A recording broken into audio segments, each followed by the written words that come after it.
Superior team जो है ना वो क्लियरली नजर आ रही है इंडिया, और जिस तरह से इंडिया खेल रही है और जिस तरह से इंडिया ने सारी अपनी प्लानिंग की हुई है, और बहुत सारी चीजें उनकी ऑटोमेटिकली ठीक हो गई है with Surya Kumar getting the form that he is getting. पिछले 2 मैच से लग रहा है कि वो जो कुछ 1-1.5 साल 2 साल से फॉर्म खराब हो रही थी ना, वो वापस आ गई अच्छी फॉर्म, और उसमें brilliant and positive cricket bye team India.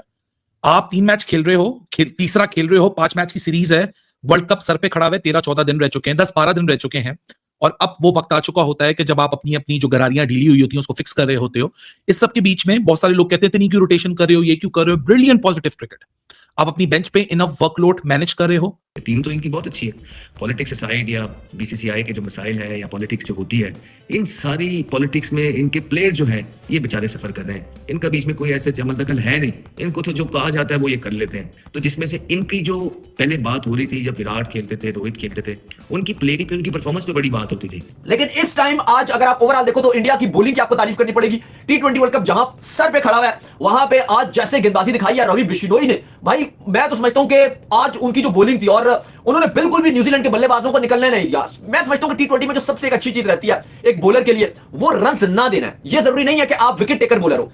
एक होता है बजाना, एक होता है ठोकना, एक होता है गले में पट्टा डाल के कुत्ते की तरह घुमाना। वो हाल किया है भाईजान इंडिया ने न्यूजीलैंड का, और एक साइड में हम पाकिस्तानी है जिनकी मार्केटों की फटी पड़ी है T20 वर्ल्ड कप को लेकर कि भाईजान हमारा इंडिया क्या हाल करेगी 15 फरवरी को। वो आज इंडिया ने किस्म का आपको डेमो दिखा दिया है कि इंडिया आपका 15 फरवरी को क्या हाल करेगी, बेटा खोल कर आपके अंदर डाल देगी, क्योंकि आज जिस तरह की इंडियन टीम ने बैटिंग की है ना। और भाई इंडिया खेला है बिल्कुल वर्ल्ड चैंपियंस की तरह, मतलब बैटिंग जो थी ना वो तो कमाल बैटिंग थी।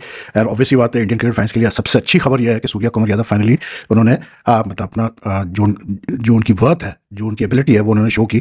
लेकिन फिर भी आगा जी 15 वाला मैच जी जाना, अपने भाई बांग्लादेश का बदला लेना है और इनको हराना भी, और साथ ही साथ जैसा कहते हैं ना फाइनल भी इंडिया से लंका में लेके जाना है। लेकिन जो हालात लग रहे हैं, मतलब कि न्यूजीलैंड इतनी बड़ी टीम है राइट टाइम पे, और साथ में कुछ इनके क्रिटिकल डिसीजंस जो हम लेते हुए बहुत सोचते हैं, इन्होंने लिया ये सोचे बगैर कि गिल कितना बड़ा प्लेयर है, इन्होंने सोचा कि उसकी जगह T20 में नहीं बन रही है, तो सारी चीजें सही जगह प्लेस होती हुई दिखाई दे रही है। और ईशान किशन के लिए तो ये जिंदगी का सबसे बड़ा ऑडिशन था, जिसमें वो फ्लाइंग कलर से पास हुआ है। बस एक आध और ऐसी परफॉर्मेंस दे दी तो एक स्टैंप लग जाएगी कि ये वर्ल्ड कप में हर हालत में आपको एक्शन में दिखाई देगा।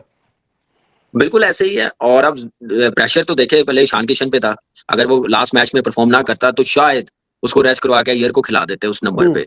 अब प्रेशर टोटली संजू पे आ गया।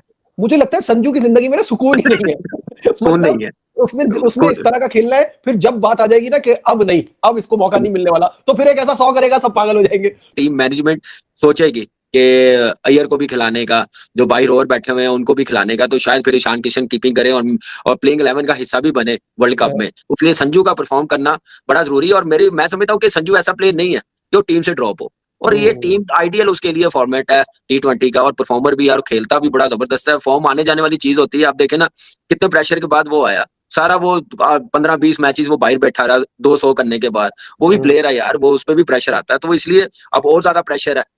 ईशान किशन ने रन कर दिए।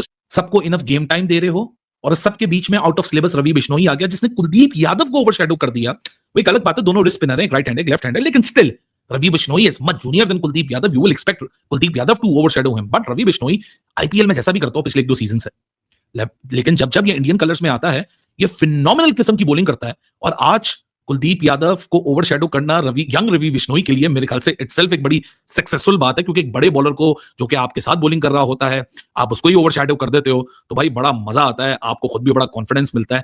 लेकिन इंडिया के लिए बहुत सारी चीजें अच्छी हो रही हैं पिछले 2 मैचों से।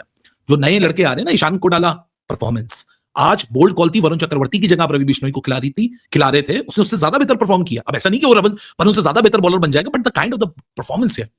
न्यूजीलैंड की जो बैटिंग लाइनअप है उसकी फॉर्म लगी हुई है, वो रन्स मार रही है, लेकिन इस विकेट के ऊपर जिसपे घास की लेयर थी, लेकिन ब्राउनिश घास है, डेड ग्रास है।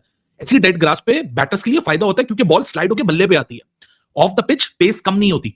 जसप्रीत बुमराह वाला बोल्ड याद करो जो उसने किया, उसमें बॉल की पेस ऑफ द विकेट कम नहीं हुई थी, यानी play to the wrong line, और वो बोल्ड हुआ। क्या खूबसूरत बोल्ड था जिससे जसप्रीत बुमराह ने आज की शुरुआत की। तो एक तरफ था जसप्रीत बुमराह, एक तरफ था रवि बिश्नोई, और इस सबके बीच में एक ऐसा प्रॉब्लम है जो कि इंडिया काफी दिनों से एशिया कप से फॉलो होता आ रहा है, कैचिंग और ग्राउंड फील्डिंग। आज वो भी पिन पॉइंट थी यार, हार्दिक पांड्या ने क्या कैच पकड़ा है, ओए ओए ओए, इट वाज एन एब्सोल्यूट मतलब कहते हैं ना सांस रोकने वाला वो कैच था डिवॉन कॉनवे, और अब तो ऐसा लग रहा है डिवॉन कॉनवे बनी बन चुका है मतलब हर्षित राणा का। 5 दफा इस पूरे होम सीरीज में आउट कर चुका है, 3 ओडीआईज और ये सब कुछ मिला के 5 दफा। जब जब हर्षित राणा आ रहा है बोल रहा है तुम इधर आ जाओ, मैं तुम्हें नहीं छोड़ूंगा डिवॉन कॉनवे, तुम सीएसके की तरफ से जितने भी रन मारो मैं तुम्हारा क्रिप्टोनाइट हूं। But phenomenal bowling, excellent fielding, great body language, team की जो मैनेजमेंट की या जो डिसीजंस हैं वो भी एक्सीलेंट।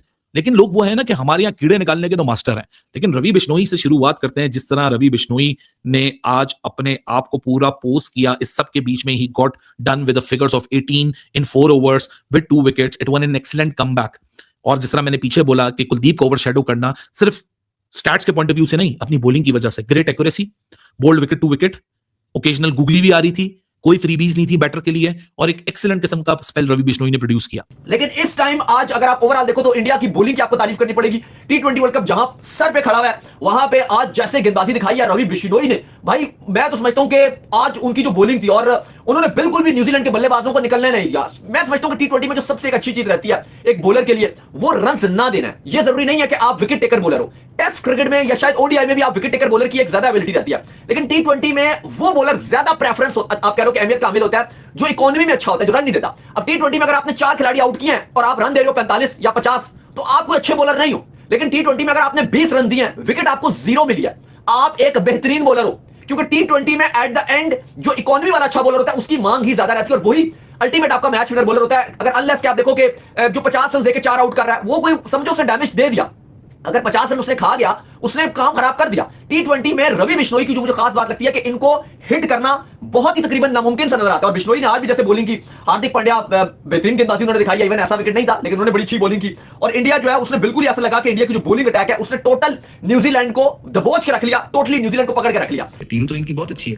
पॉलिटिक्स असाइड या बीसीसीआई के जो मसाइल है या पॉलिटिक्स जो होती है, इन सारी पॉलिटिक्स में इनके प्लेयर जो है ये बेचारे सफर कर रहे हैं। इनका बीच में कोई ऐसे जमल दखल है नहीं, इनको तो जो कहा जाता है वो ये कर लेते हैं। तो जिसमें से इनकी जो पहले बात हो रही थी जब विराट खेलते थे, रोहित खेलते थे, उनकी प्ले की उनकी परफॉर्मेंस पे बड़ी बात होती थी जिसकी वजह से उनका नाम बना रहता था।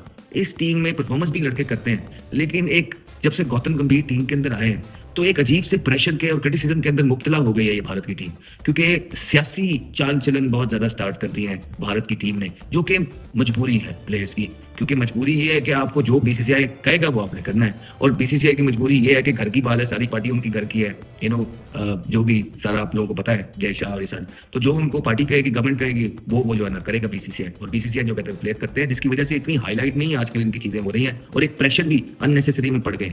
जिस तरह अभी वनडे में देखा, हारे हैं, बुरी तरीके से हारे हैं, गौतम गंभीर पे बड़ा प्रेशर है, लोग डिमांड कर रहे हैं गौतम गंभीर को निकाला जाए, क्योंकि ये वही गौतम गंभीर है जिन्होंने विराट कोहली और रोहित शर्मा को भी फोर्स किया रिटायरमेंट लेने के लिए। ऐसा मैं नहीं कह रहा हूँ, ऐसा न्यूज कह रही है, ऐसा भारत के अपने सहाफी कह रहे हैं, ऐसे भारत की जो क्राउड है या भारत के जो लोग हैं वो कह रहे हैं कि इन दोनों के अर्ली एग्जिट के पीछे गौतम गंभीर की पॉलिटिक्स है। आपको क्या लगता है? आप अपनी राय नीचे कमेंट सेक्शन में मुझे जरूर बताइएगा। वीडियो अगर पसंद आए तो वीडियो को लाइक, शेयर और चैनल को सब्सक्राइब जरूर से कीजिएगा।